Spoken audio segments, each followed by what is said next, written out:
and good afternoon, ladies and gentlemen. Welcome to Surviving Hope, presented to you by the Flux Media. I am Lala, and this is Kelly, and we will be your facilitators for today's show. We would like to extend our heartfelt appreciation for you to come and watch Surviving Hope, especially on a rainy Sunday afternoon. Surviving Hope is proudly brought to you by our sponsors, Anagram Academy, Eudora Beauty and Wellness, and Neuron Secret Club. We would also like to thank the National Arts Council and our partners, Beam Artists, Dow by Dorset, The Gas Station, Joel Captures, and Ocean of Mary Kay, Singapore. Please note that some scenes contain strobe lights and disco lighting, which may affect photosensitive viewers. This play also contains themes on mental health issues and will have depiction on post-traumatic stress, violence, and a brief reference to suicide. We have counsellors on site. Should you wish to speak to a counsellor, feel free to approach us after the play during the 10 minutes break.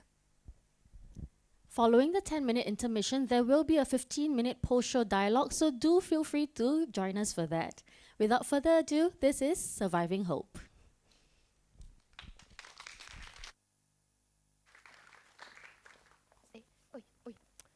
Sorry, I couldn't find my entrance.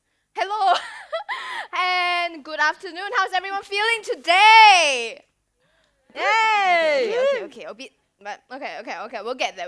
I understand. I want to go home and sleep also, but I have the show to do. Anyway, so before we start the show, I will have to play a little game with you guys. And for the purposes of this game, you won't just be playing with me. You'll be playing with my castmates as well. So can I have everybody out on stage?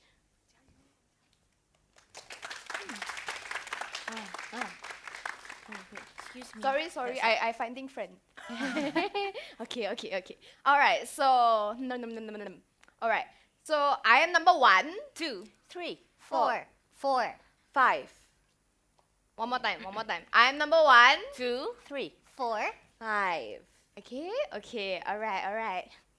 Hello friend. Can you give me a number from 1 to 5? 3. That's what happens when you choose a number. We will whack them with the pillows very gently. So the partner can choose another can choose the same number again. Same number. Okay lah, two lah. Same number. Different number. Didn't hear the memo. Okay. You want what number? 5. I didn't know this was like that. Okay. Could you please pick?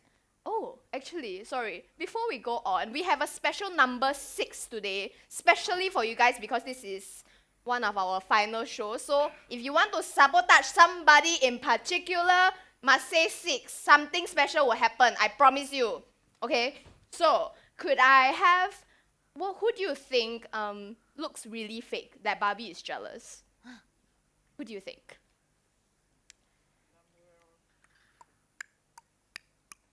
Number 3. Miss, could I get you to choose the one that makeup is invented for? From 1 to 5. Or 6. Sorry. 2. Wow, that's hurtful. Sir, help me choose the one who failed maths. Number 6.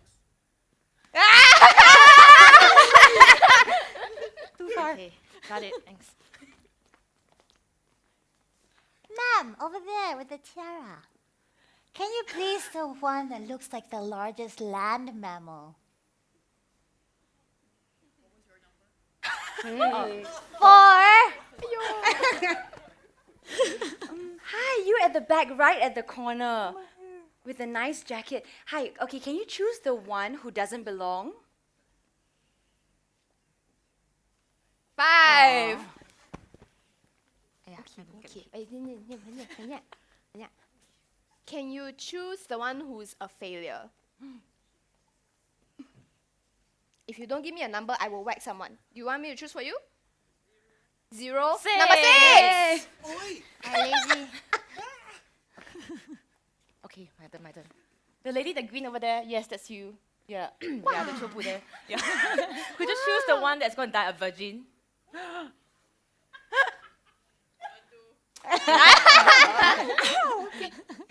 Ma'am, can can you help me choose the one who looks like a better parent? 5, 4, 3, 2, 1. Thank you. You, sir. Can you please choose the one that looks like they panic at parties? 5, 4, 3, 2, 1. Oh, no. 2. It's two. you. Sorry, I didn't know. I hear you twice, so it's two. Hi. Yes. Hi. Could you choose the one who got bullied in school? 5, 4, 3, 2, 1. We hit number 6. 4. Hey, go lah. Hey. Sorry. Well, oh, okay, this is fast one. Hi, sir, in pink. Weirdo? Choose the weirdo here. Which one is the weirdo?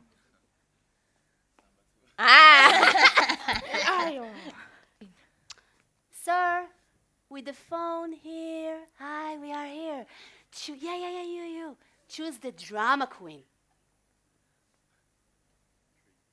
Oh, 3. Oh, sorry. You are. Okay.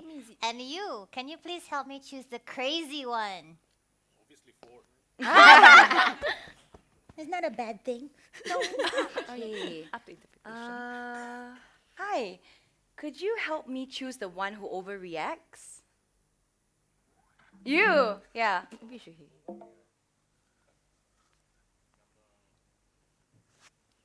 Number 4. Vote.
What do you want to be?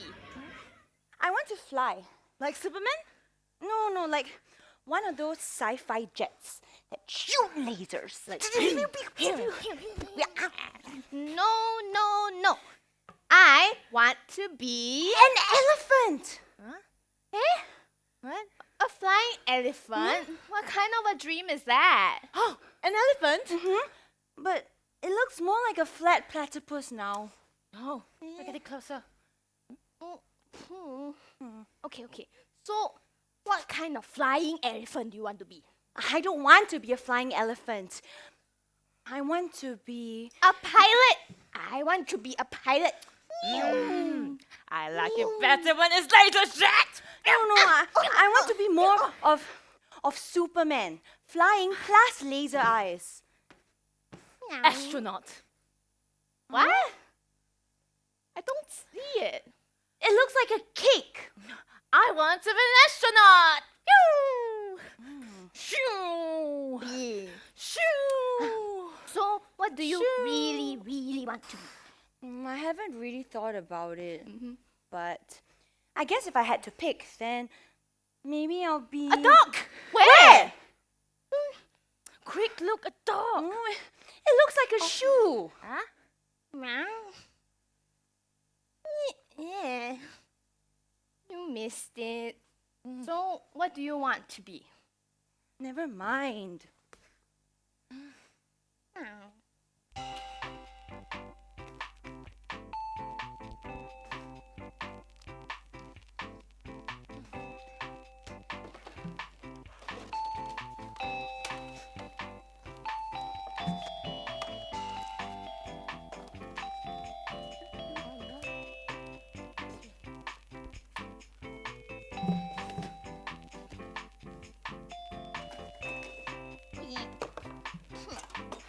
Hey.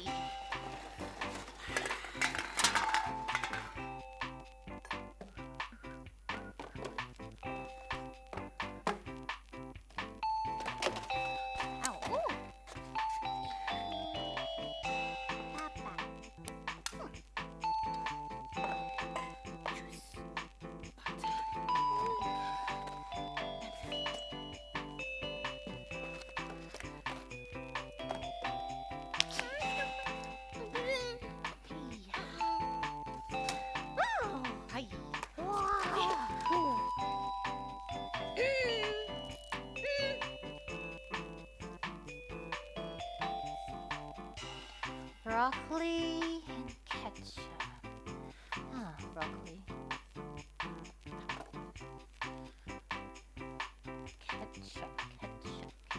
Ketchup.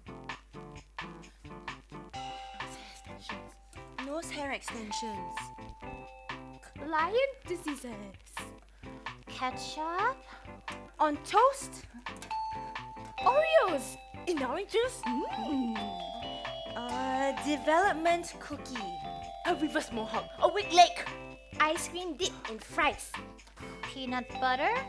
Scrambled eggs. Bottled air. Nachos with Sour cream. Land ships. Air cars. A honey and cream cheese sandwich. Sour cream and jam sandwich. Anal lysis. Erection. Phone soup. Nutella dripped over a ham, jam, and cheese. Sea chicken. Pineapple in mashed potatoes. Carrots. And peanut butter.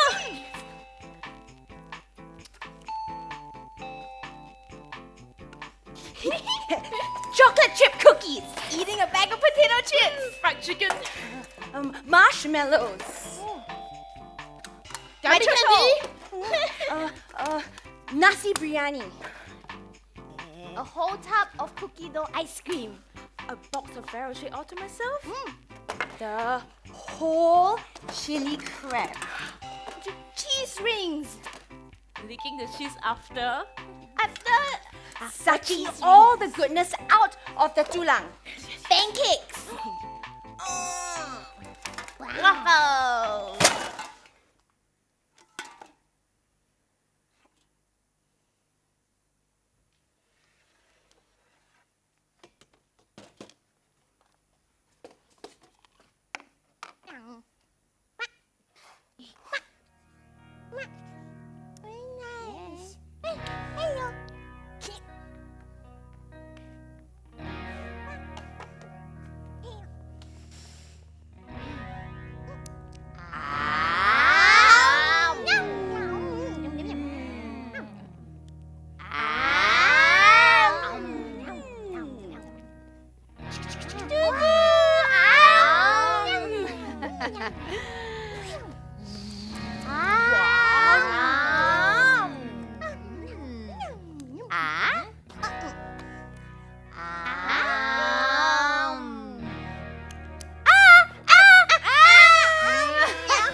Ah.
No disaster can overtake you. No plague comes near your tent. He's given his angels orders about you to guard you wherever you go. They will carry you in their arms in case you trip over a stone. I was taught to believe in guardian angels. They say there is someone out there always looking out for you. Guardian angels are said to be able to share the pain you feel. They're like the perfect best friend, the pals of pals. They know how you really feel. Even when you are out of control, they are said to be there, to be able to bring you back on the path. If you are a true believer, there will be a time when you and your guardian angels would cross paths. Like us, all guardian angels are different. Some reach out to us, others prefer to drop hints or nudge us in the right direction. Some just wait for us to accept their presence before stepping into our lives. Just like every normal 9-to-5 would, I either drove or took public transport.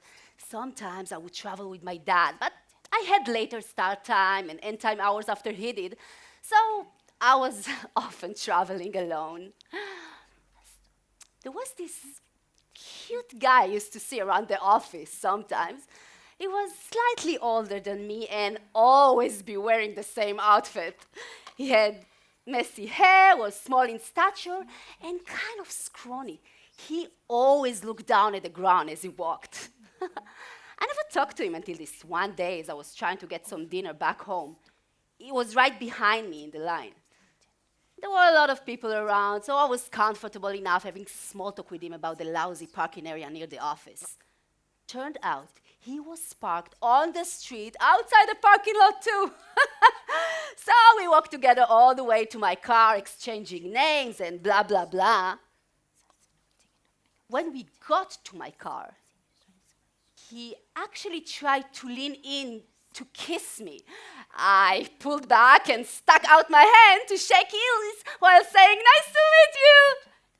He got really angry, and I mean really angry, muttered something I couldn't hear and stomped off. This experience pretty much freaked me out. After that day, I was more aware of my surroundings to avoid running into him. I still ran into him a few times, getting into my car. Whenever I did, he would say things like, "Fucking whore!" To me, this confirmed the fact that he was crazy. I appeal to you, brothers, to watch out for those who cause divisions and create obstacles contrary to the doctrine that you have been taught. Avoid them. Avoid them. One day, I had to work late. When I was getting off work, I noticed him through the windows of the lift. I didn't think he saw me in the crowd, so when I reached the ground floor, I just moved to the farthest exit from him. Great timing to have your battery flat. I really thought I had the situation under control. So what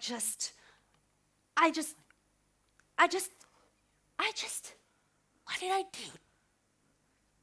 Yeah, I remember. I just called my dad, tell him that everything is fine, I had the situation under control, and I waited for about another 20 minutes before I started to walk towards my car. By then, no one was around at all, anywhere. I felt perfectly safe, and I was very proud of myself for having stayed so calm. As I was nearing my car, I saw him sitting in his car, engines running. He rolled down his window, trying to sound casual. "Hey there, let me get you a ride to your car." My heart was in my mouth. Oh crap. Oh crap, I'm going to die. I'm going to die. There was no one on the road and I was all alone with this guy. I nervously said, "No thanks, that's okay." I walked away. I saw the same crazy, angry look on his face and I knew this guy is going to kill me. Next moment, he slammed on his gas pedal and drove up right next to me. I kept walking and walking, slowly building up to a jog. I had no idea how I was going to get out of this. "You fucking whore! Hey, slut!" Finally, headlights appeared from behind his car. This other car stopped behind him. The driver, a woman in her 40s, rolled down her window and with a loud voice she asked, "Is he bothering you?" I said, "Yes." And she asked me to get in. He drove away, tires screeching, with a look on his face like he couldn't believe this. I couldn't believe it either. I got in her car and told her my whole story. She told me she was the wife of a policeman. There had been rape and murder in that area recently. She drove me around for about 15 minutes. Then she dropped me off by my car and waited until I got in and followed me in her car for a little bit before driving off. I never saw him again or found that other driver again. I couldn't remember what she looked like and was never able to find any information about her or about any rape or murders in that area. When I reported what had happened to the police, they kept putting me off like I was an annoyance. But to this day, I'm sure the woman in the car is my guardian angel.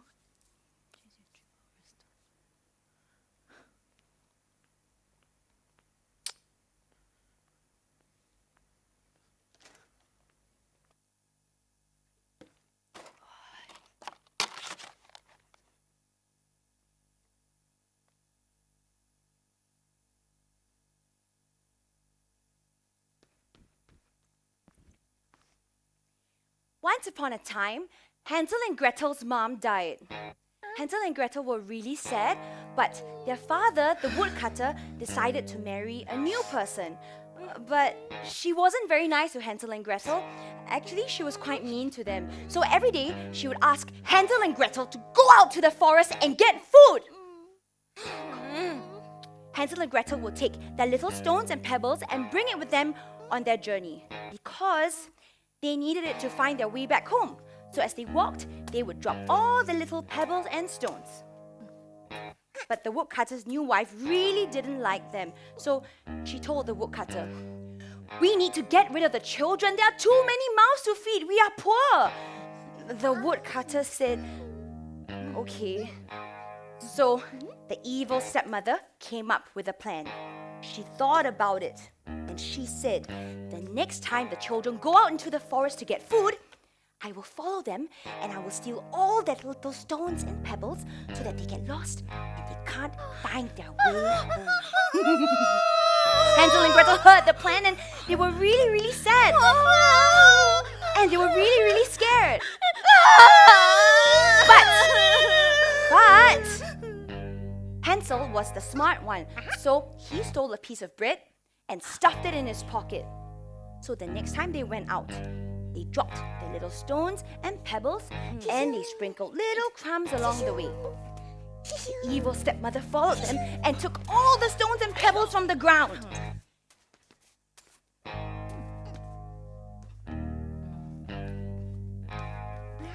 When Hansel and Gretel were done collecting all the food, they turned around and they realized that the stones and pebbles were really gone. And they were so scared. But they remembered they could follow the bread. So they continued walking. And they walked and they walked and they walked until suddenly the trail stopped. There was no more bread. Where's the bread? The birds had eaten the bread! So Hansel and Gretel were really angry with the birds and they were very sad. But they said, oh well, we're lost. So they walked around. And they walked and they walked and they walked.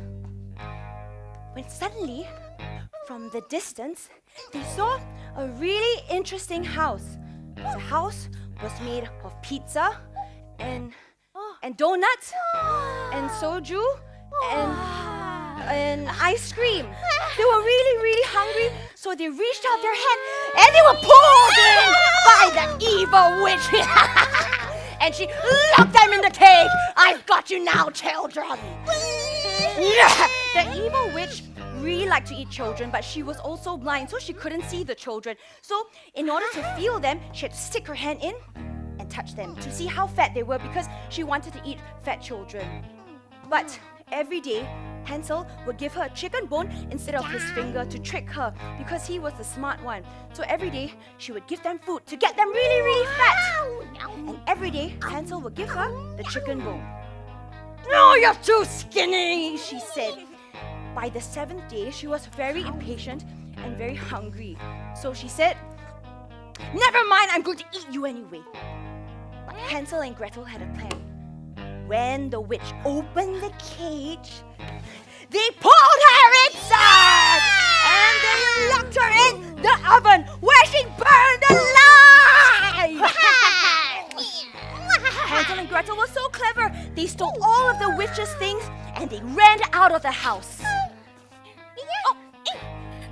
They ran out of the house and they tried to find their way home, but they were still lost. So they wandered around and they were very scared. When suddenly they heard a familiar voice. Hansel and Gretel, where are you? It was their father, the woodcutter. I'm here. Come, children, let's go home. Hansel and Gretel followed their father home. I'm sorry. Whoa. They showed their father all the wonderful things they stole. And they all lived happily ever after. The end.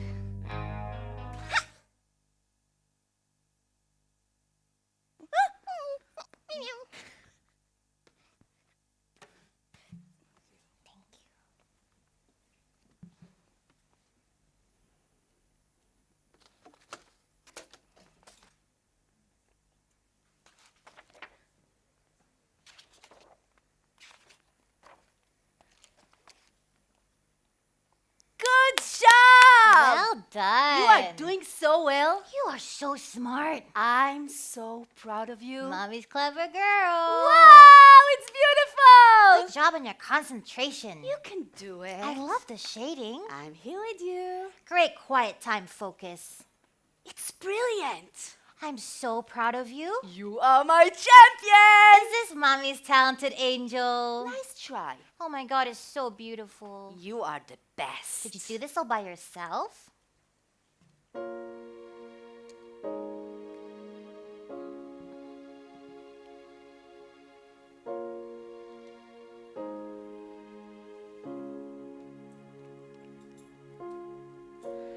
I wanna know where the light leads at the end of the tunnel. I wanna go.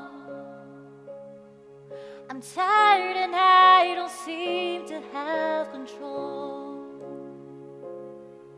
The darkness will come, it'll run through my bones, but I won't let you in this time. The darkness will come, the darkness will go. No, it won't let your soul anymore.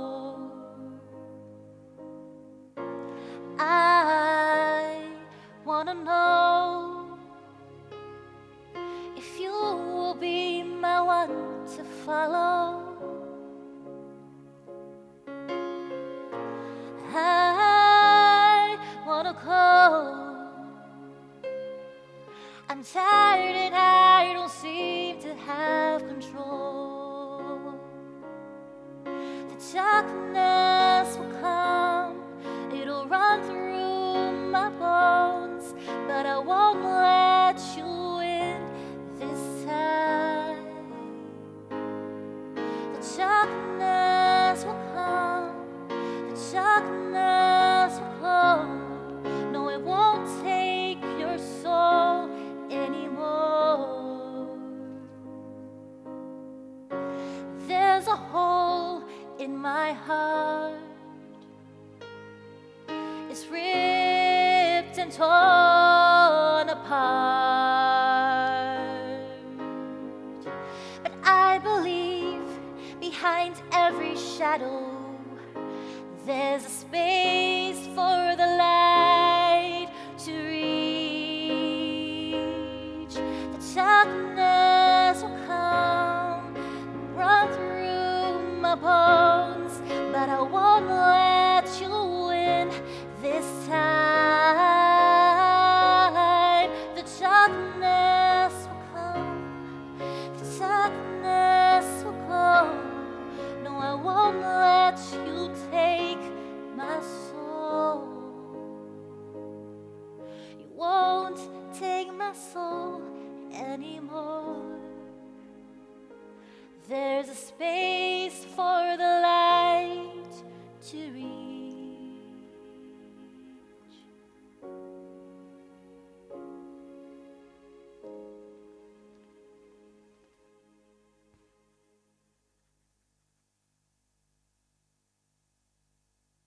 Where's Mommy? Why do you need her? I just want to know where she is. Why? I just want to know. She's busy now, and I'm taking care of you. Busy? Mm. Where? Kitchen. Ah. Mommy says to ask you. So, where's my tablet? The one you can play? Yeah, Why? I just want to know where it is. You can't have it. But why? I just want to know where it is. If I were to tell you, will I find out that you are playing it? I don't know. If you don't know, I don't know. Okay.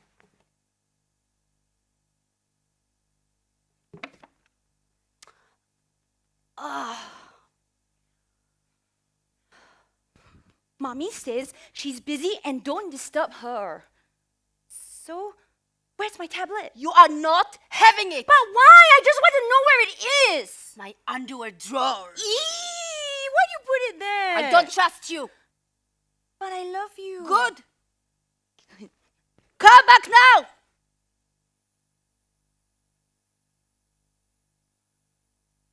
I love you. Why do you scold me? I'm sorry. So, can I play the tablet? Okay. Ah.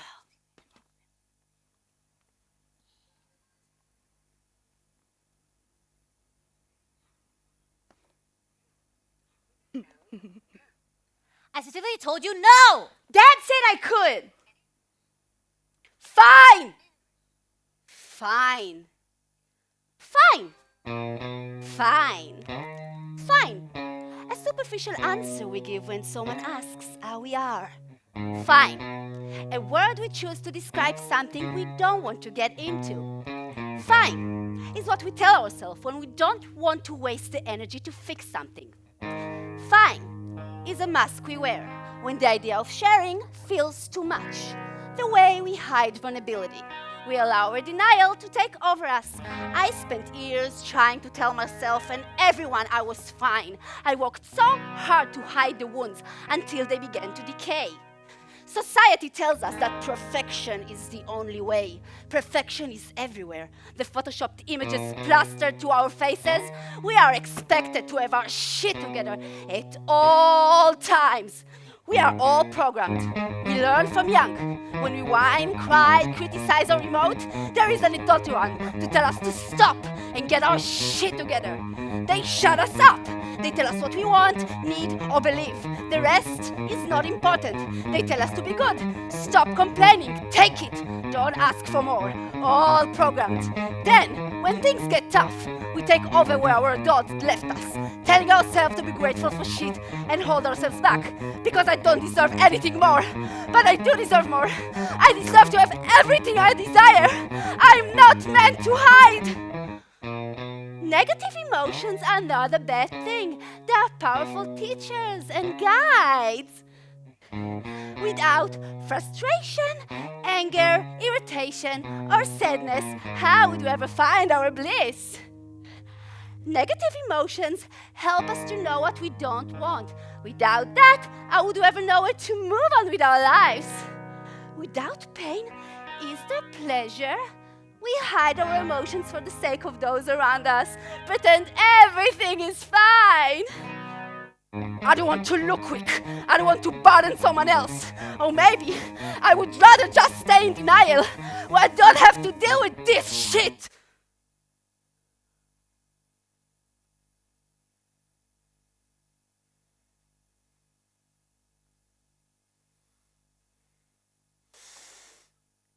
Well, we are going around like everything is great when it isn't. We keep ourselves hidden from them and sell them a lie. The fake smile, the small talk, the superficial interaction, this bullshit. Fine. Fine. Fine. Yeah. I am fine.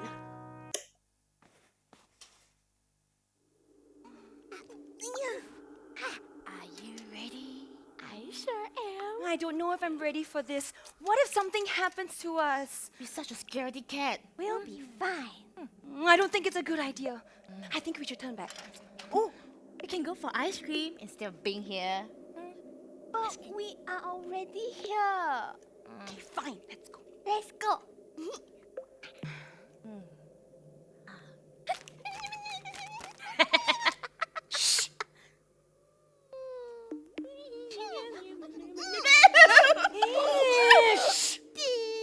It's getting real dark here. I just want ice cream. And damp.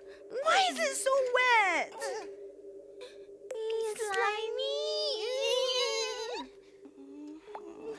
Ice cream. I wish I could be an adventurer.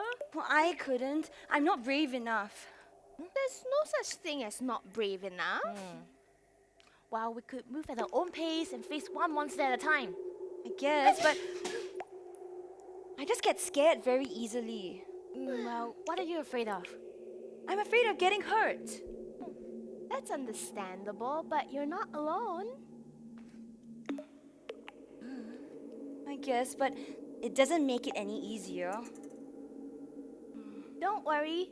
Just go at your own pace. We're still here after all. I guess I could try. After all, it's not like I have anything better to do.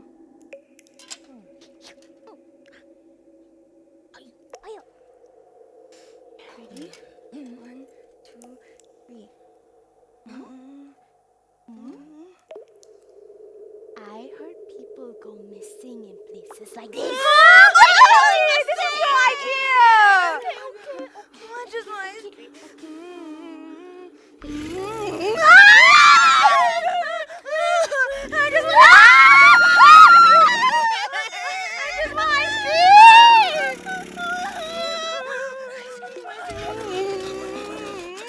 What's wrong with you? What's wrong with you? What's wrong with you?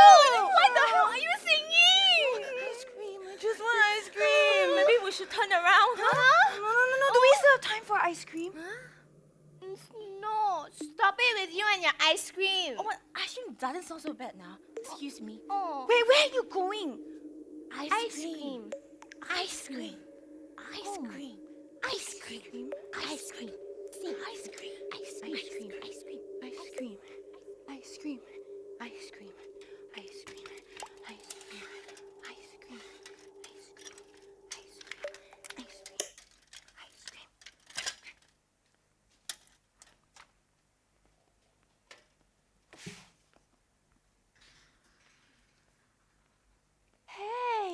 That's nice. Color between the lines. How creative! Trees don't look like that. Are you best in class? Gosh, that looks stupid. Just like one of those famous artists, Picasso. Because shit like you. Cheer up.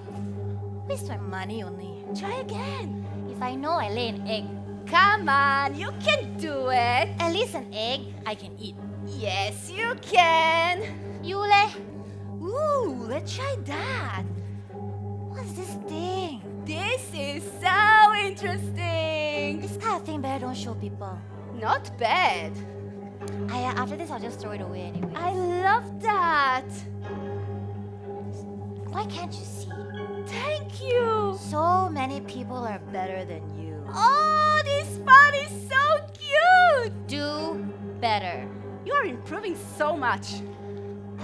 You'll never earn money from this. Keep practicing. Stop. Give up, please.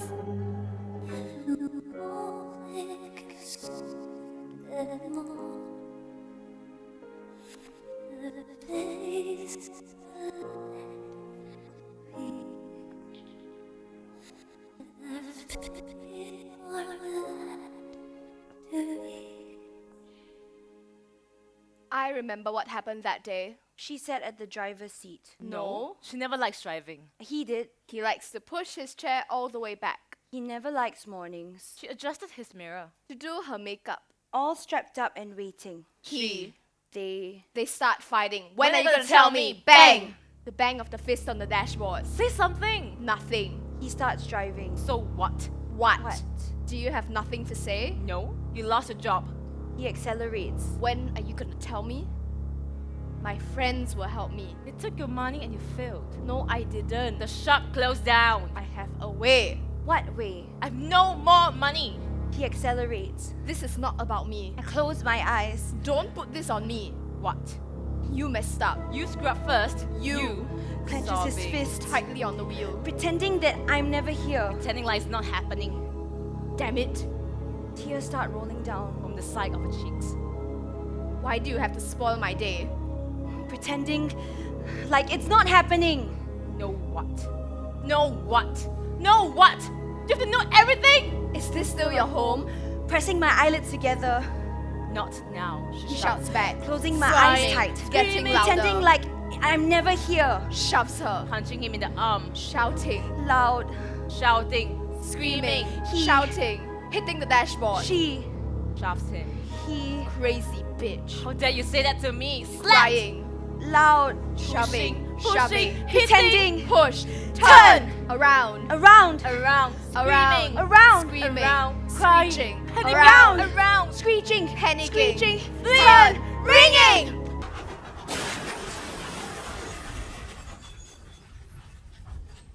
Sound of the wind. The ticking of the watch. A tingling sensation. Ringing in the ear. The sound of cars driving past. Are you okay? Are you okay?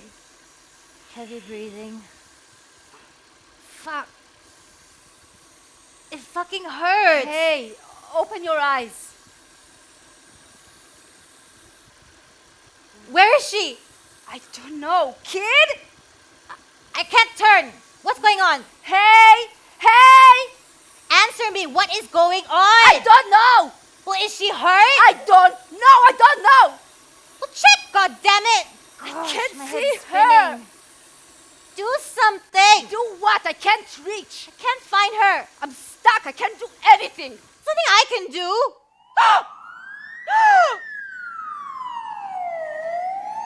Beep. Beep. Beep. Everything was quiet. Beep. Beep. Beep. I liked how quiet it was. Beep. Beep. Beep. Beep. Beep. Beep.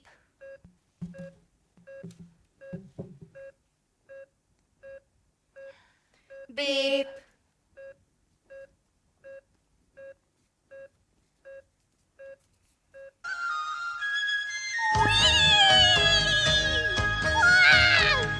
Công chúa lên phố sao y thiên tài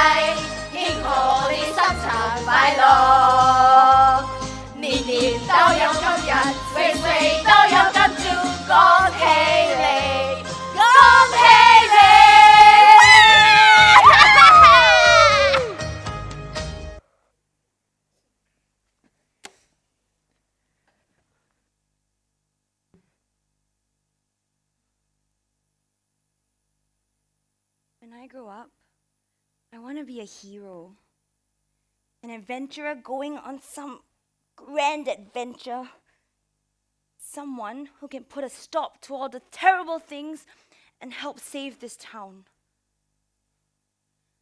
I want to be somebody's hero, someone that people can look up to.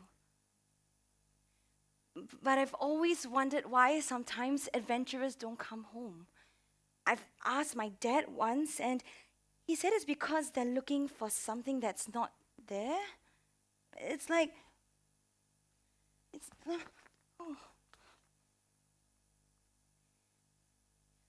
it's like they go on all these adventures, risking their lives for glory and treasure, but somehow they just come back empty-handed.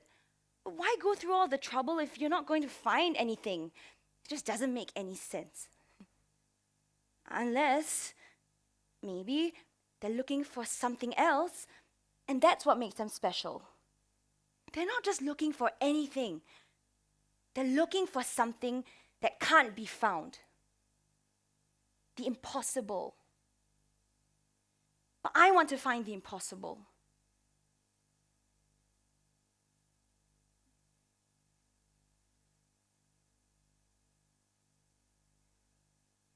So, I'm stepping into the forest. This is my chance to be a hero and slay the mighty mind flayer. So I make my way into the forest. I am jumping over fallen logs and I'm dodging tree branches. I hear a loud roar from inside of my mind. The mind flayer is close. I clutch my sword. I clutch my sword and I brace myself for battle. I faced many foes before, but none of them are as fearsome as the Mind Flayer. Its psionic powers could easily overwhelm me if I let my guard down for even one moment. I take a step forward.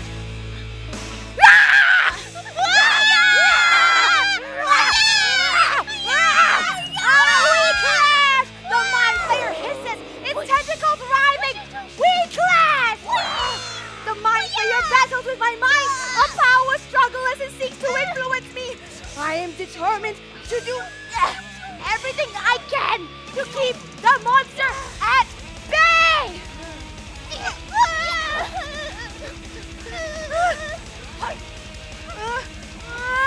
The Mind Flayer towers over me, its tentacles writhing. Its eyes are filled with hate. Its mouth is filled with sharp teeth. I have no choice but to fight now. I take a step forward, and I'm determined to defeat it with everything I've got.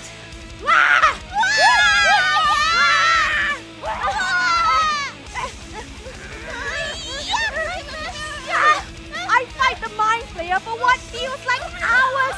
The creature's relentless, and I'm beginning to tire.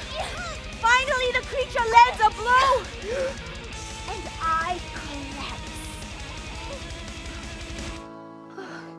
Am I foolish to think I could defeat it alone? It's too much for me. The Mind Flayer's psychic attacks are unlike anything I've ever experienced, and they begin to take over me.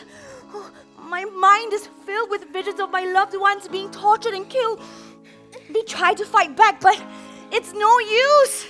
The Mind Flayer breaks through their defenses and takes over their bodies. The last thing I see is the creature's smile before everything goes black.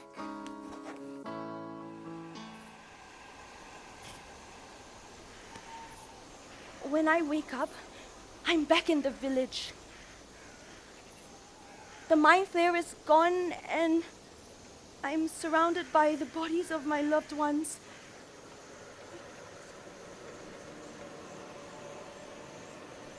I'm all alone. I wish I could be a hero. I wish I could be normal. I wish I could be like everyone else. I wish I could save the day, but I can't. Is there something wrong with me? Am I sick? I'm sorry. I'm sorry that I can't save the day. I'm sorry that I can't slay the Mind Flayer. I can't help it. This is who I am, and this is all I can be. I hope you can love me. But if you can't, that's okay too. I'll still love you.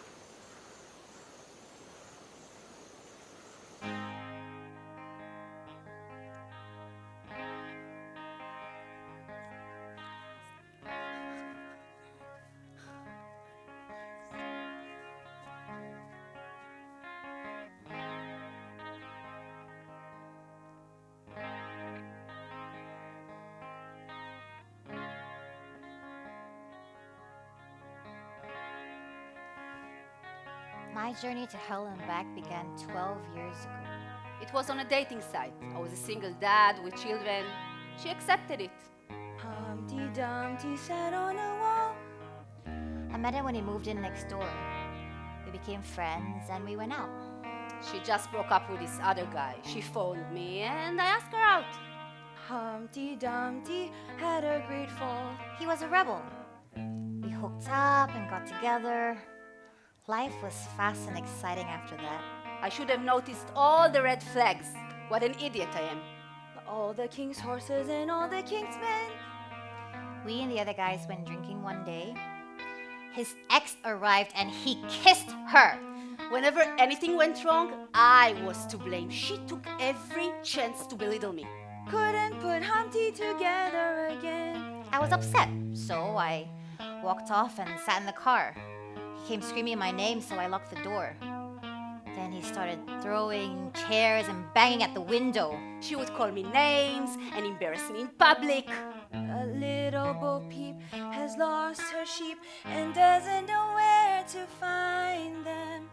When the door finally opened, he dragged me out by my hair and punched me. She got really jealous when I called or went out with my other friends. She would question me and accuse me for cheating on her. Leave them alone and they'll come home, bringing their tails behind them. His friend stopped him and drove me home. The next day, he came knocking with flowers and all, looking all sad and guilty.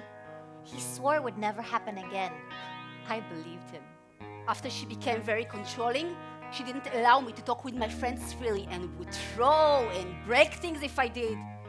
Little Bo Peep fell fast asleep and dreamt she heard them bleating. Things got better for a while, but eventually it all came back.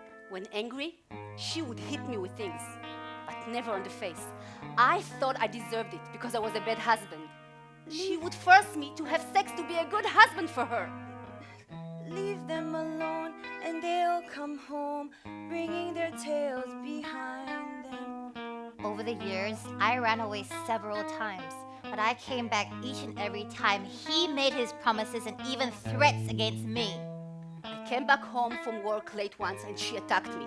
I was bedridden for 2 days and made excuses to everyone about how I was injured. I even lied to my kids saying it was Daddy's fault. So she took her little crook, determined to find them. One weekend, he started drinking again. We argued. I asked him to leave. He refused. So I went to phone the police. He hit the phone out of my hand and pushed me to my knees. In time, I grew afraid. I worried that while I sleep, she could attack or even kill me. She found them indeed, but it made her heart bleed, for she left their tails behind them. He put one hand round my throat and squeezed. When I managed to break free, I ran out the front door. But he came after me.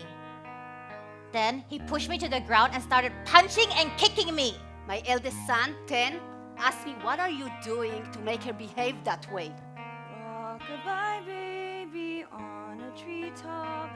When the wind blows, the cradle will rock. One day, she just packed her bags and said she was leaving. Everyone said it was my fault.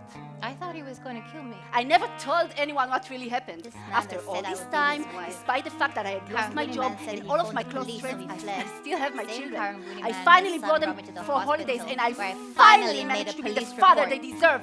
When the bow breaks, the cradle will fall, and down will come baby, cradle and all.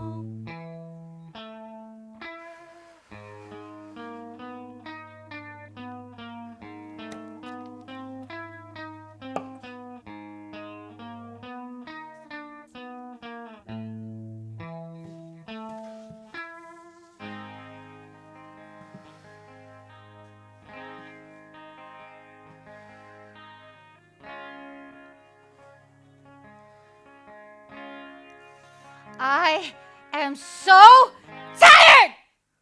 Why are you so naughty and never do anything that I say? It's like you're trying to drive me crazy! My child has been failing school and not doing their homework. I don't know what to do. I am so exhausted. I'm sorry. I am so stressed out and you're just making things worse. Why can't you be normal, huh? Why do you have to be so different? I wish you were like other kids. They're so easy to raise compared to you. It's not fair. Why did God give me you? I'm also sorry. I just feel like nothing I do is ever good enough for you. I can't do this by myself. Your teacher says you've not been doing your homework. You've been getting into trouble in school. Tell me, what else do you want from me? I have given you everything, and still it's not enough. Am I talking to a wall? You never listen to me. You never do what I say. I don't even know why I try anymore. I'm sorry, I don't know. I don't know either. But I am trying my best. Still, it's not enough. Maybe I'm not cut out for this. I just wish things were different. Is that too much to ask?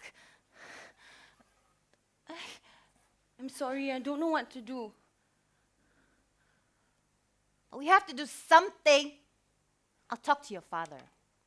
Maybe he can talk to you. No, I don't want that. I don't want that too, but what am I supposed to do?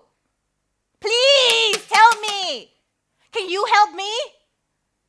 What did I do wrong? Huh? Can you please listen? I'm sorry.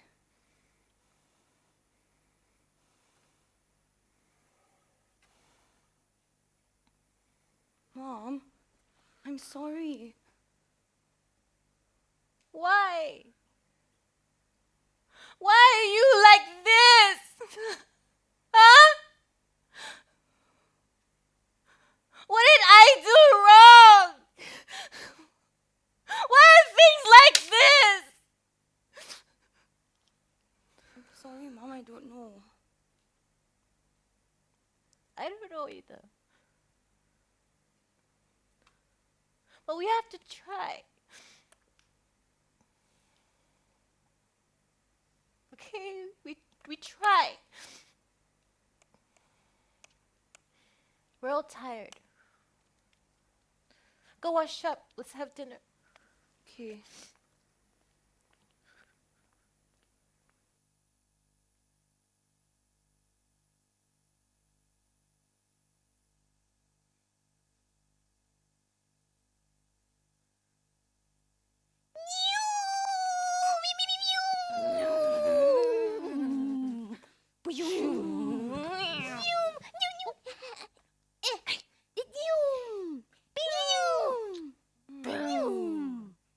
Wow.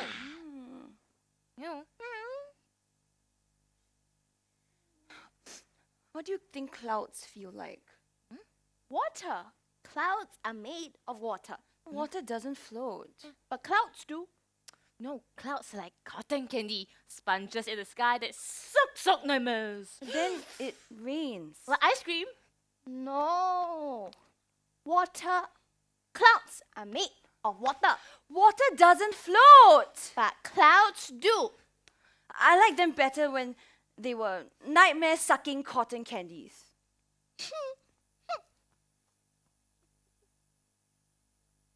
Is mommy going somewhere? No? Why? Well, last night when you're sleeping, I heard her screaming. Think she's gonna take us? Where do you think she's going? You think it's an adventure? Mom and Dad aren't friends anymore. Don't say that. Aren't they happy? Not anymore. people change sometimes and don't like each other. Like stickers? What? Well, stickers make people happy, and sometimes they stop sticking. And when they stop sticking, they fall apart. And when you peel the stickers off, there's this sticky thing that's still left behind.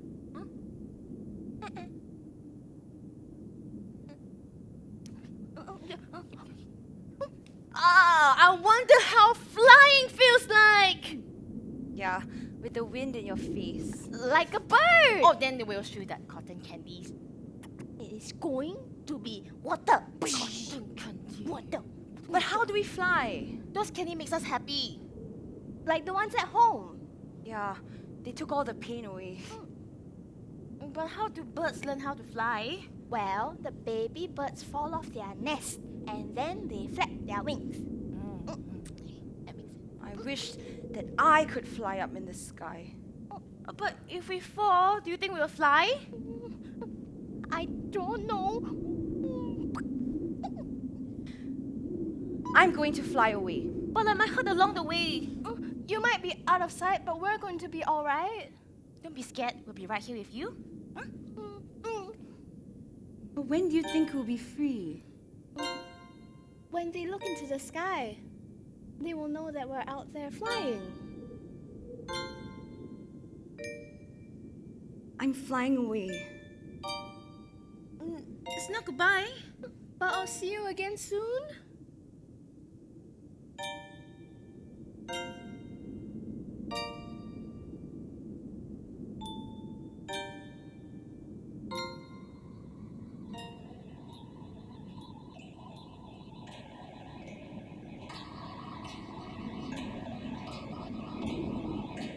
I was taught to believe in guardian angels.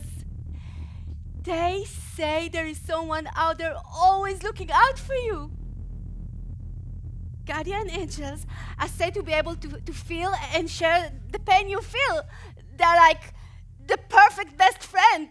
The pals of pals, they understand you. They know how you really feel. Even when you are out of control, they are said to be there, to be able to bring you back to the path. Where is mine? Did you forget about me? I was taught stories about you bringing miracles. You sent angels to help you. You brought smiles. What about me? In a few hours' time, they'll be home and it'll be a living hell again. He will be drunk and she will be screaming. Will you help? The age of 12.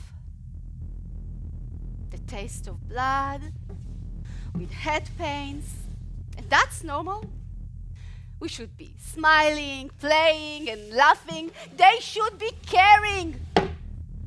I got a chair to my hip, a tennis racket to my back, and my neck hung from a belt.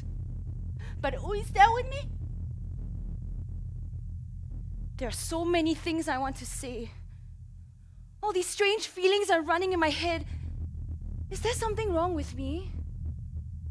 I feel unwanted. I can't picture anyone loving me. I can't picture anyone dreaming about me. I have nowhere to go. I'm alone in my head. I'm scared. Am I a monster? No, you never were. Thank you for always being here, comforting me when I'm down.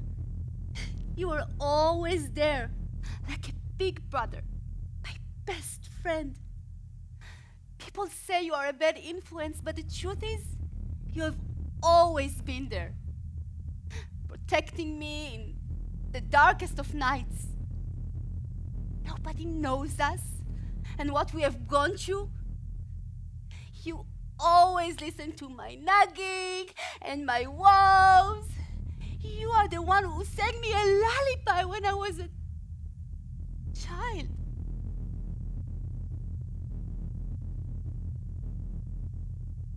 Our happy memories still called happy memories when they no longer bring you happiness? Once upon a time, there was a precious little boy. His friend, the bunny, was always by his side, But one day, his mommy died, and the bunny too disappeared from sight, leaving the little boy all alone. So the little boy was sent away to live in a very strange home. He was very much alone, but one day the bunny reappeared by his side. In this home, the boy and the bunny obeyed all the rules.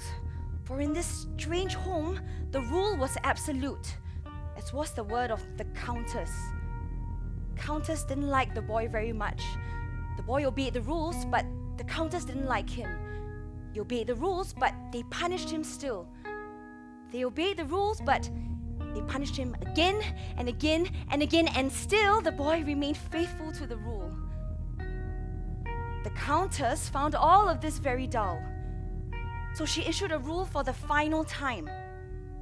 The boy was to make a sacrifice, and when he did, he would become a prince. A lonely little boy burdened by the rule.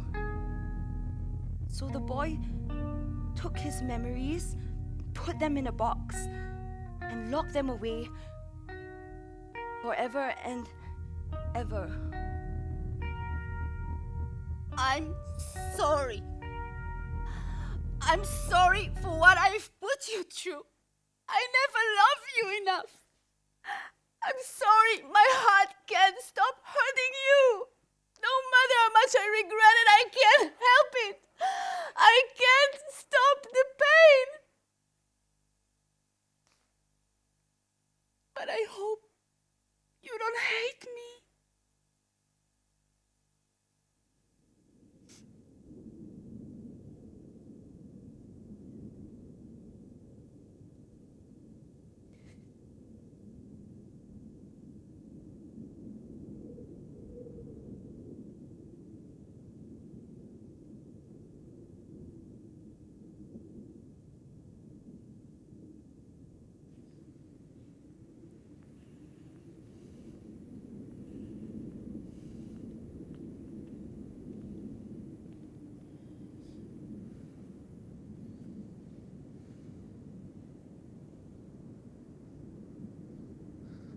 How are you?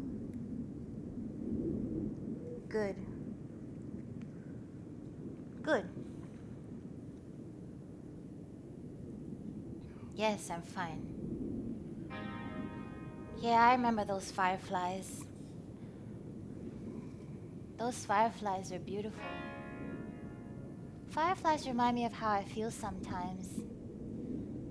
Tiny flames wandering in the dark. It's like they're about to explode at any time. Slowly dying from the flame, but they keep flying by. The buzzing of their little wings. It's like tiny screaming no one can hear. I want to stop. I don't want to think anymore. You know, there's nothing wrong with having a past I'm not proud of. And there's nothing wrong with wanting to put it all behind me. No. I'm not pushing people away. I'm just tired of disappointing them. Don't you think I want to be happy? What do you want from me? Smile? It's painful. How I wish I could cover up my face. But I have been smiling. When I'm sad, I smile. When I'm lonely, I smile. When I'm broken, I smile. Why can't you understand? My face has turned cold like the light of the sun, covered up by dark clouds, hovering below the once blue sky. The wind has picked up my motionless body, chained to my bed. My soul has devoured my innards. My lips began to crack. A taste of blood filled my mouth.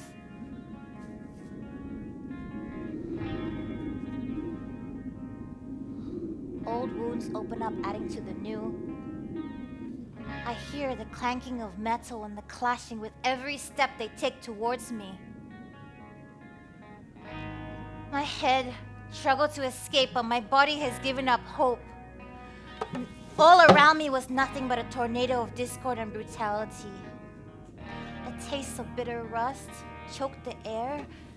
Blood pounded in my ears, barely obscuring the cries of men. The acidic scent of death coursed through the mountains of buddies, amidst the sea of scarlet red. I am a prisoner in my head! Is this an illusion? No. This is not an illusion. But what is the difference? There is no difference between reality and illusions. This is not an illusion! But despite all that you've said, I will always love you.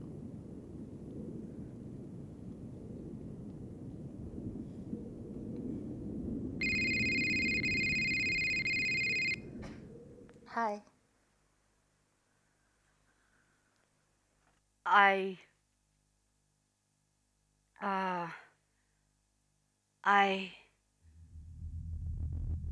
Gosh, why is it so hard?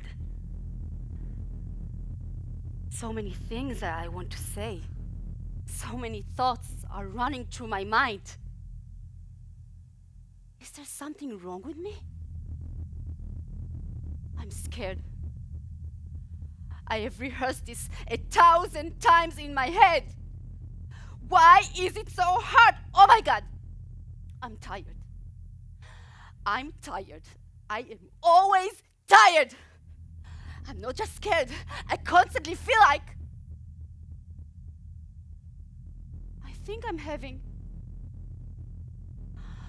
Oh gosh. Why is it so hard? Oh my God! Nothing is wrong. I'm supposed to be happy. Everything is fine. Nothing has happened to me. There is no reason for me to be like this. God, nothing fucking happened. Everything was okay yesterday. Why? I woke up this morning. It's like a switch was flicked on my head. Fuck, I sound. The shitty thing is,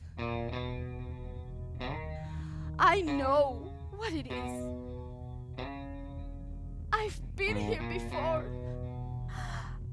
I know it will always be there, but okay. I'm not okay. I'm not doing good. I hate this so much. I just want to hide. I want to fix it. I know only I can fix it. I don't know how. I know I'm not okay. I just want to stay in bed. I don't know what forced me to be this way. I just know I don't feel so good. This feeling. I'm drowning. I'm trying to shout for help, but water keeps flooding into my mouth. My throat is closing up, and it feels like the air around me is getting thinner. Ah! I'm paddling. Someone rescue me! My feet fall asleep, my fingers are numb. I sink slowly. I'm out of control. I try to wave my arms and my legs, but I'm a statue. I could not move. I'm running out of air. I look up and all I see was the sunlight on the water. I could see the colors of the ocean. The more my body goes limp. My mind is fading. I gave it my all. I'm trying, but my body is not responding. Do I just let go? Or should I keep on barely living?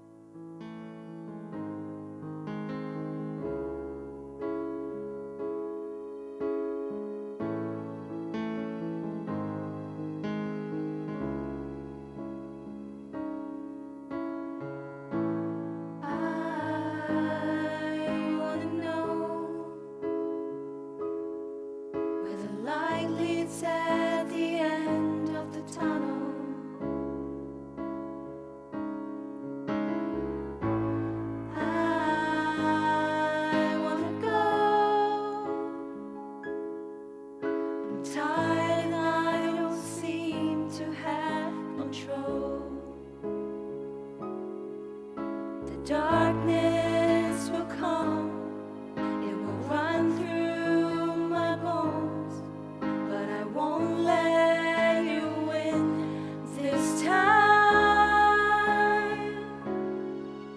The darkness will come, the darkness will go. No, it won't take your soul anymore.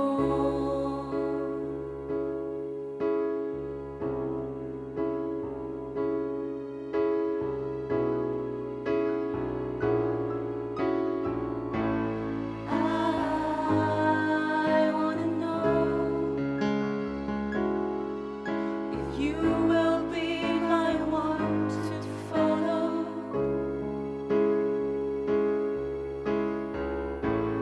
I wanna go. I'm tired and I don't seem to have control. The darkness will come, it will run through my bones, but I won't let you win this time. The darkness will come, the darkness will go. No, it won't take your soul anymore. There's a hole in my heart, it's ripped and torn apart, but I believe behind every shadow there's a space for the light to reach. The darkness will come, run through my bones, but I won't let you win this time. The darkness will come, the darkness will go. No, I won't let you take my soul.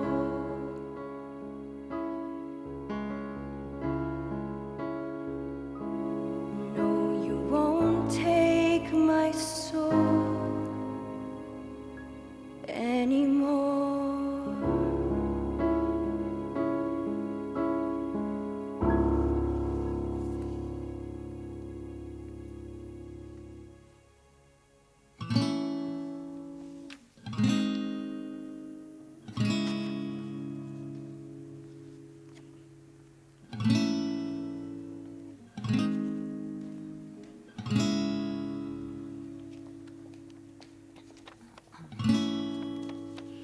Hey, Grandma. I'm sorry I never came to visit you. I know you always wanted me to, and I really wish I could have. But things just got so busy. You're probably wondering why I'm writing this letter now, instead of just visiting you in person. Well, the thing is, I'm not doing so well. The doctors say it's my time to go soon. Grandma, I don't want to go, but more than that, I'm sorry for how things ended between us. You were always there for me when I needed you, and I repaid that by pushing you away when things got tough. That was wrong of me, and I'm sorry. If there was anything else I could do, I would. All I can say is how much I love you and how grateful I am for everything. My happiest memory is holding my baby for the first time after 18 long hours of labor. Hey, I'm sorry I haven't been able to call or write as much as I'd like. The work is just really intense right now, and I don't want to bore you with the details. But things are going well. We're making progress on the project and should be done soon. It's just been a lot of long hours and not a lot of time for anything else. Anyway, I hope everything is good back home. Give my love to the kids and tell them I'll try to call more often when things calm down here. My happiest memory was when I accidentally sprayed my wife with setting spray in her eyes right before the wedding photo shoot, but we're still together. Hey, Mom. I wanted to write you an apology letter. I know I've been a pain lately. I'm sorry. Just that things have been really tough since Dad died. I know you're doing your best to help me, but sometimes it feels like nothing is enough. I'm sorry for the way that I've been treating you and all the things I've said. I know you're only trying to help me, and I appreciate it more than you know. I hope things will get better soon. One of my happiest memories is one day I brought my son to the indoor playground, a really big one, with my new partner. And it was the first time that we had a family outing that had no tears, no fights, no nothing, because it was a new partner, healthy relationship, and I just could never forget the happy face of my son that day. Hey, honey. Just wanted to drop you a quick note and let you know that I'm having a great time here.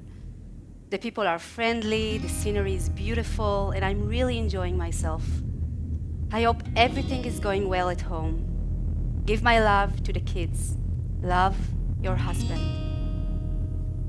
One of my happiest memories was my 25th birthday party because it was emo themed because I love Avril Lavigne, and just had a lot of fun with my friends, getting drunk and singing KTV. Hi, Grandpa. I hope you're doing well.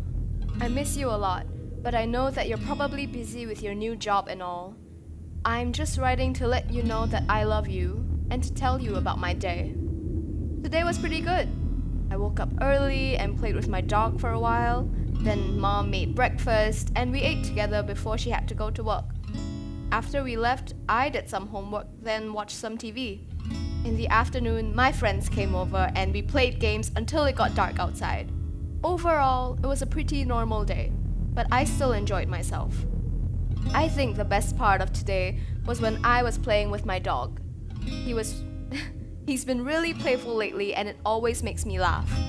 I'm really glad I have him in my life. One of my happiest memory is when I did a birthday party for a little girl, and it was a princess party, and I was so anxious because I was on the bigger spectrum on size. So I was worried, and when the girl appeared and she saw me, and she came running towards me and called me a princess, and I think that was one of the happiest days because I'm a princess too.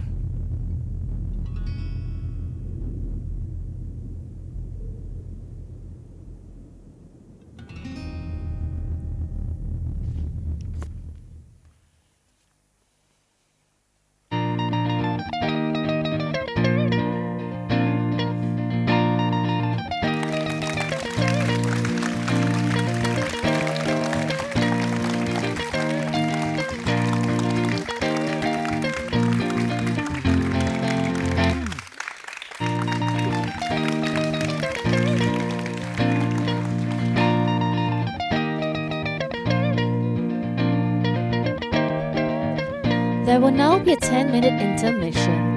In the meantime, here is a clip prepared by our writer Ivan Lim.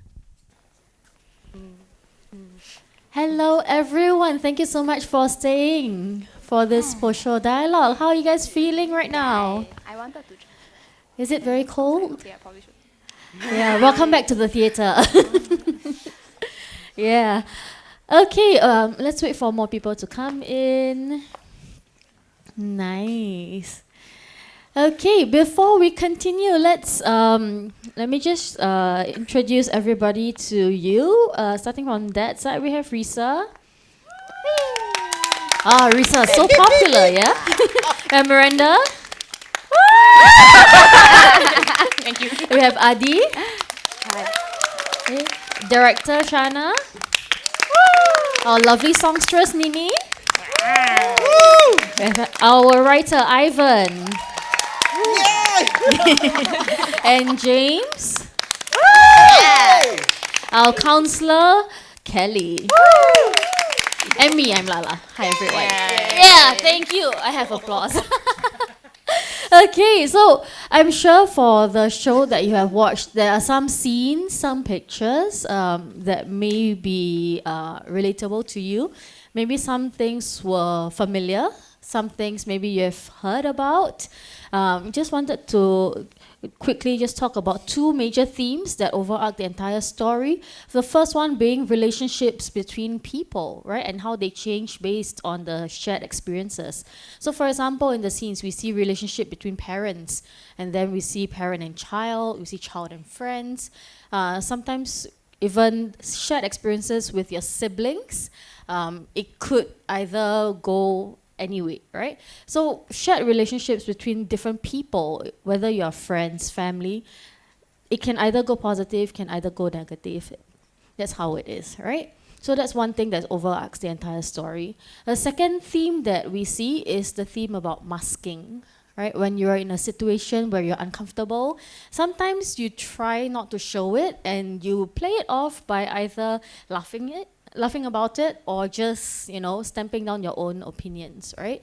Normally, when this kind of thing happens in a not very healthy way, it can unravel quite fast. So those are two big things that we have seen throughout this entire performance. So let's go straight to the post-show dialogue. During this entire time, if you have a question, a thought, a comment that you'd like to give, please raise your hand and I'll come up to you. If I don't see you, because the light is in my eyes, so it's a little hard to see you. So please just call my name. My name is Lala again. Yeah, just call my name and I will come up to you. Right? So first question, Ivan, since you are the writer. Ivan, since you are the writer, I mean, we will not be here in this theatre if you didn't write this play. For this play. Baby. Yes, right? So we're gonna ask you, how, Ivan, listen. Oh, sorry. How did this play come to be? Thank you. It took me 7 years to write this. The first 5 years, people ask, the first 5 years, it's just me procrastinating. Then we had COVID, so I set my ass down. Then I actually put them together. But how it first started out was just me writing down a lot of emotions which I don't understand or that's overwhelming me at the moment. So over the 7, 8 years, it reached to a point where it became a huge collection where I start piecing them together to create this monologue, this whole entire play. And also a lot of the themes where I grew up from a single parent family, so my mom lots of time had to play both the father and the mother most of the time, disciplining. Fun fact, my mom is a songstress as well. So the singing bit was a huge shout out to her hiding her face over there. So that is how I piece it, a lot of the scenes together. And it's also because I belong to a small community where we share our feelings and our trauma together to each other, that this thing is even possible. Thank you very much, Ivan. Okay, so yeah, thank you for sharing with us. Support system's quite important, right? To be surrounded by families, friends who care about us. And if we don't have that, we do have support hotlines. When you go to the front of house later on your way out, the hotline should still be there if you need to reach out to anyone, right? So thank you very much, Ivan. Hoshana, how did you approach this entire thing? Like that. So when I first got my hands on the script and watched the read, I was very taken aback at how all the scenes were written and spliced together, because there isn't exactly a coherent timeline for everything. So I decided to incorporate quite a few things about what I know about mental health and mental crisis and family issues. So the first thing I did was I looked at all the scenes, pinpointed where the turning point was, which would be the car crash, and everything that happens before that and after that should mirror one another. Where before the car crash, there would be a lot of scenes where even though there's something messed up going on, it's seen through the lens of something a lot more naive, a lot more innocent, and there's a lot more fun. And then after the car crash, these scenes that are mirrored over are more corrupted, they're unsafe, and they're dangerous for both the actors performing it and for the audience watching it. And overarching, the rehearsal process was intense. Everybody had stories to tell, and I thought they committed beautifully to the whole performance. So thank you, guys. Thank you very much, Shanna. So, two actors. This is your question. Because you guys have been so present and you gave us your all, your entire heart and soul. Thank you very much for doing all that, for putting everything on the stage. I'm sure the process must have been quite tricky. Could have been arduous. So just share with us, what is one thing that you have learned through your character during this process? Let's start from James. Okay. Sorry. What I've learned a lot of different things, but most importantly, it is the importance of play again. Because in the theatre, we constantly play with each other, and it's very hard, as someone who overthinks, it's very hard to be in the moment to really like, oh, okay, what is Lala saying? Or what is Shana saying? Instead of like overthinking and like my brain's just rattling off like about things I'm doing in the future or worrying if like, you know, I have money, job coming in, that kind of thing. So it's just a lot of reminding yourself to anchor yourself to, you know, just physical things and to the person like directly in front of you and just being present. It's, sorry, articulation is hard, but yeah. Thank you, James. So a lot about being present in the moment, right? A lot of times I think we worry about what's going to happen next, what possible things that can happen, right? And we forget that we are in the now and we need to also give the now our attention, right? Thank you very much. Nini. For me, as a mom myself, I've been a single mom, and my character touched on certain ugly sides that, you know, sometimes maybe we didn't do or act out the same things, but sometimes we think it. And we're guilty sometimes. Some of us are guilty of it. And it's okay, because parenting or life in general is tough. But we're trying our best. And my character reminds me that I'm human.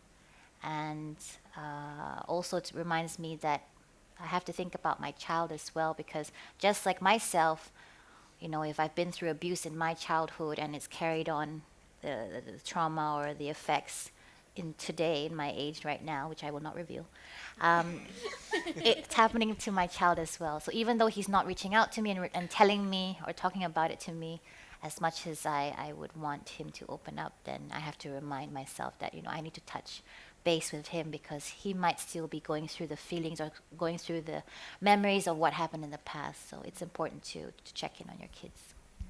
Thank you very much, Nini.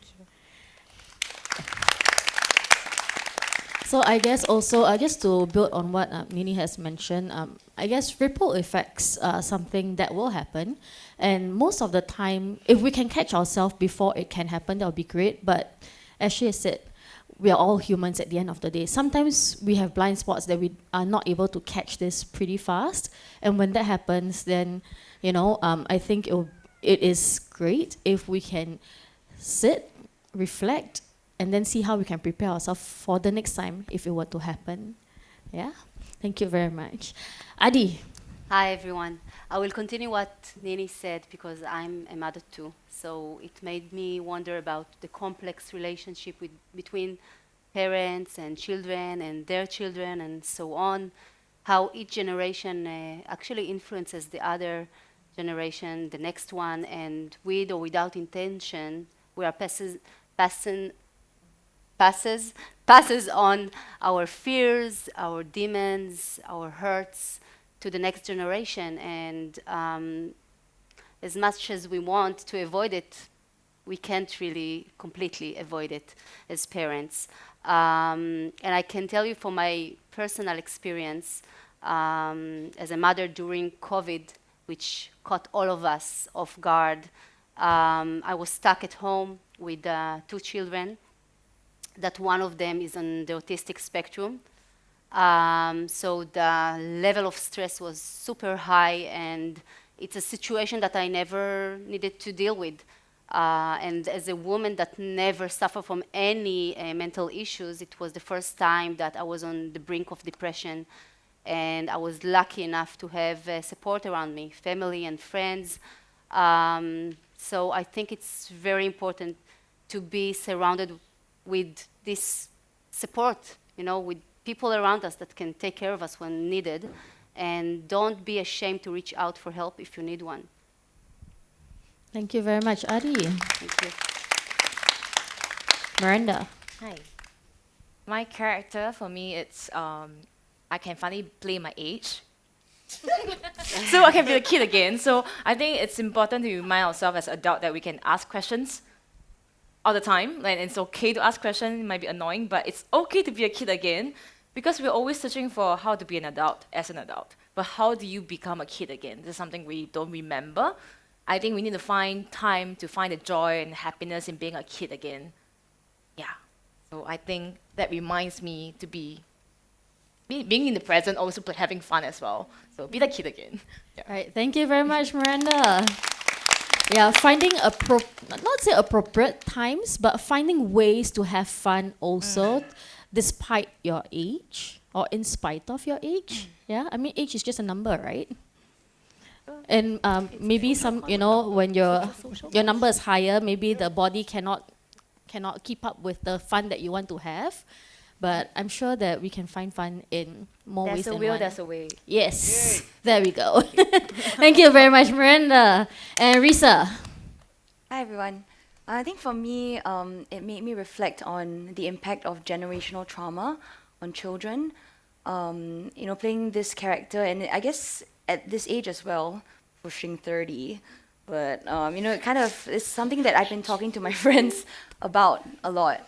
Like the things that we have picked up from the people who have raised us, and what we want to retain and what we think we should try to unlearn.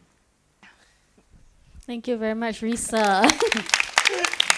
Yeah, I think one thing that I do relate to Risa in that aspect is when we are older, we tend to notice that there are things that we do that maybe we have become uncomfortable with, and then we start to unlearn, right? And having that acknowledgement that, okay, maybe this is something that I need to unlearn, I think that is really important, and that can be difficult for some of us. But when we do make that step and we do make the change, I think it's quite worthwhile. So unlearning can take a lot of energy, but it's worth it. Thank you very much, Risa. Now, Kelly. Kelly here has been practicing for more than 15 years. Correct, right? 15. Yeah, so she's been practicing for more than 15 years, and I'm sure from the time that you started your practice all the way until now, there were many different trends when it came to mental health and mental health education, right? So how do you think that we can take better care of ourselves? Thanks for the question, Lala. One thing that I think we all need to do is to really be kind to ourselves. I think a lot of, this whole thing about negative emotions and, always saying we are fine resonates a lot with me. And I think this is also what I observe with a lot of people around, that, we tend to just say, I'm fine. Right? We tend to just sweep things underneath the carpet and just put on a very strong front. I guess because we are a parent, for example, we have to take care of the needs of our kids. Our needs always become second, right? We are maybe a leader in the organization, or we are, based on whatever roles that we have, we just want to put on that strong front. But what may be lacking sometimes is to really accept our feelings as what it is, even though sometimes it may deem as negative feelings like anger, sadness, right? Is to really face up to it and to be kind, to accept ourselves for who we are.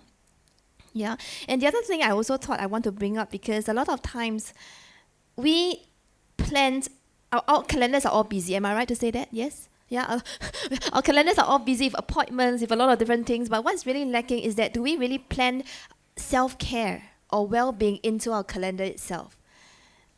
Yeah, and I always like to say this because self-care is really not about just you know, in the past, I used to think that self-care is really about spending 1 hour or 2 hours, playing that game. I need to spend a lot of time, right? But self-care is really could be that 10 minutes or 5 minutes of, for me, sitting by the balcony looking at my plants. That's all. 10 minutes or 5 minutes is all it takes. But I guess we need to really be conscious and intentional in putting all these things into a calendar.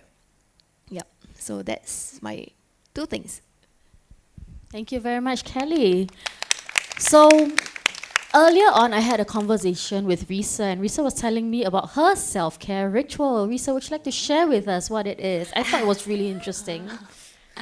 I started to gua sha my face every night because it's puffy. So yeah, I just take like 10 minutes before I sleep, and in the day, like before I put on my SPF, my moisturizer, I will just gua sha, and it's just some time to like de-stress a bit and just some time to myself.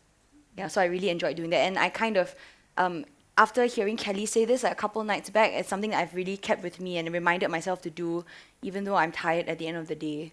I make the point to do it, and I feel like it really does make a difference. So I can try it, just 10 minutes. Yeah. Yay! Thank you very much, Risa. So we have one gua sha expert over here. So if you want to know her tips and tricks on how to do a very nice facial, please go up to her later on, yeah? YouTube. That's what I learned.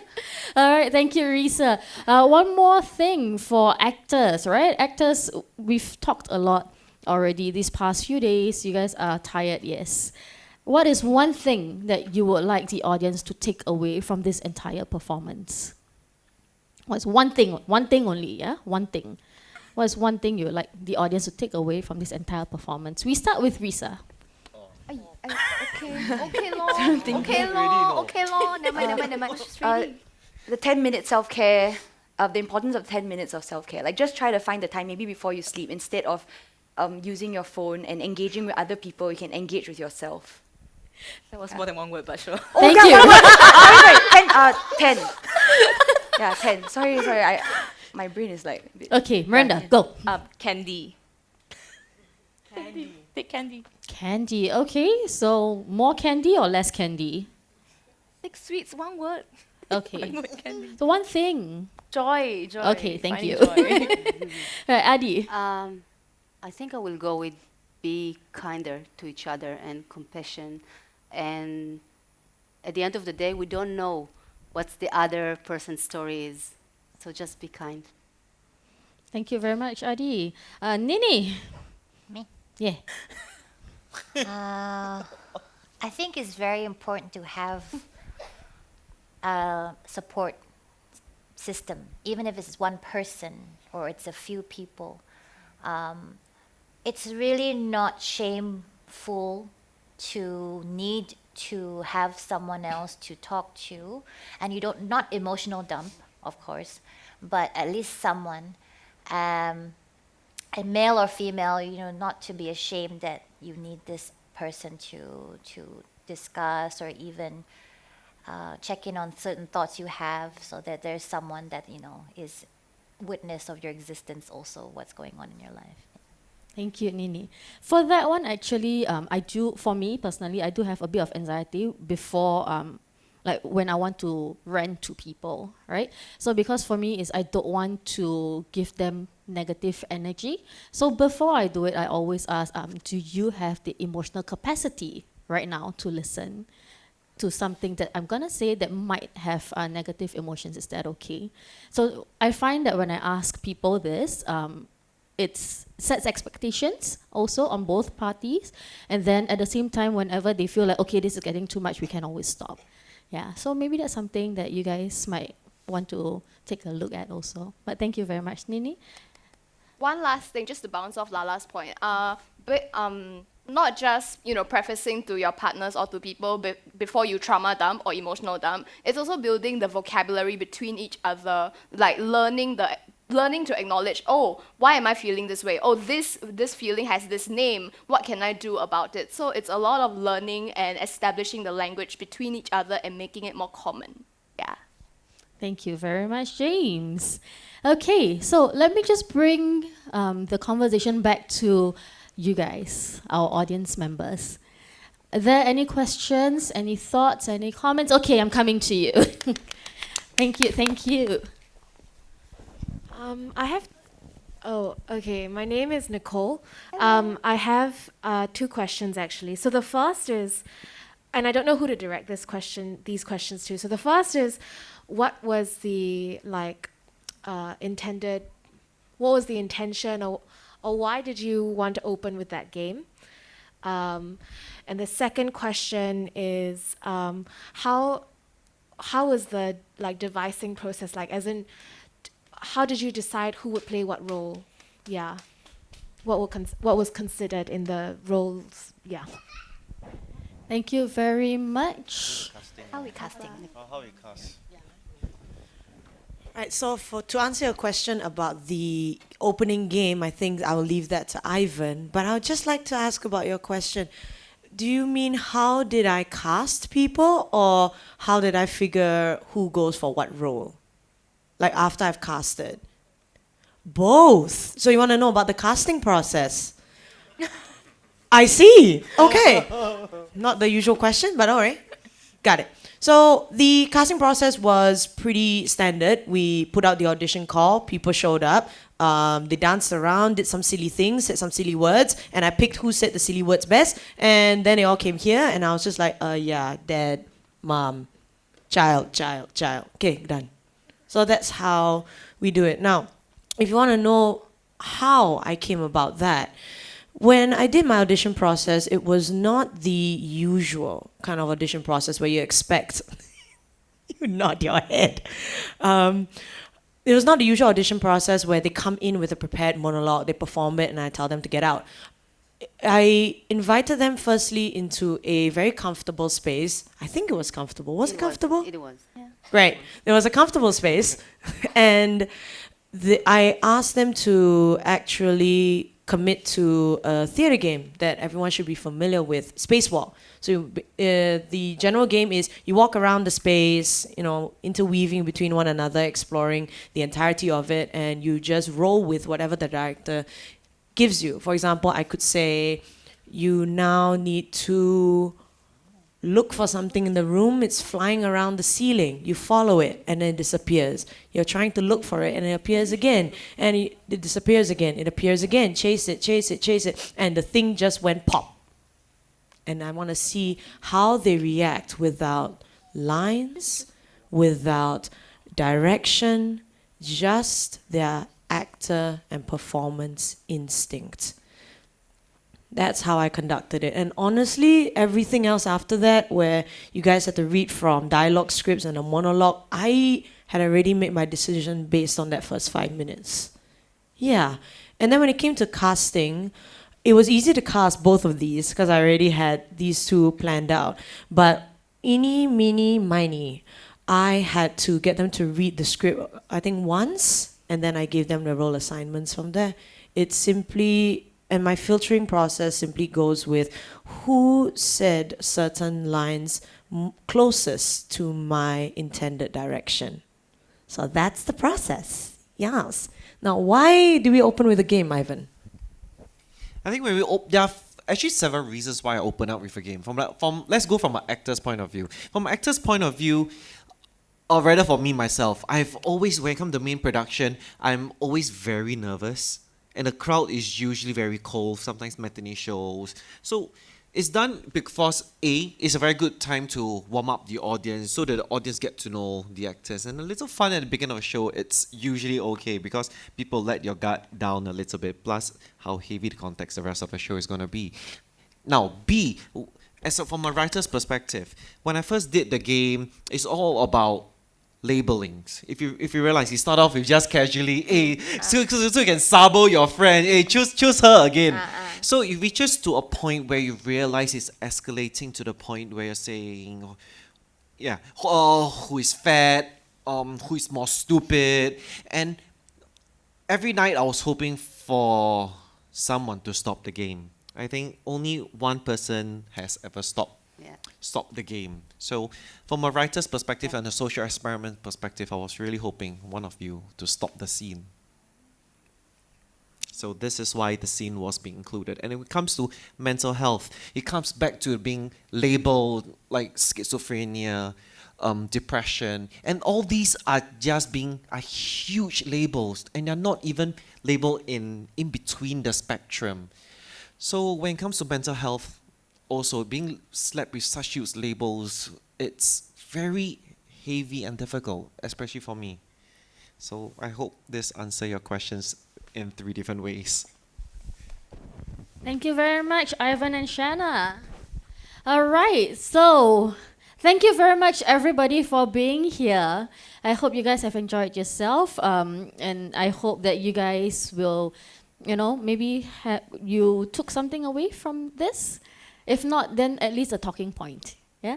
So thank you very much, everybody. Please feel free to share about this event on your social media platforms. Thank you to our sponsors, Anagram Academy, Eudora Beauty and Wellness, and Neuron Secret Club. Also, we'd like to thank the National Arts Council as well as our partners, Beam Artists, Dow by Dorset, The Gas Station, Joel Captures, and Ocean of Mary Kay, Singapore. So yeah, have a good rest of the Sunday ahead, and we'll see you again at the next performance. Thank you very much, everyone. See you soon.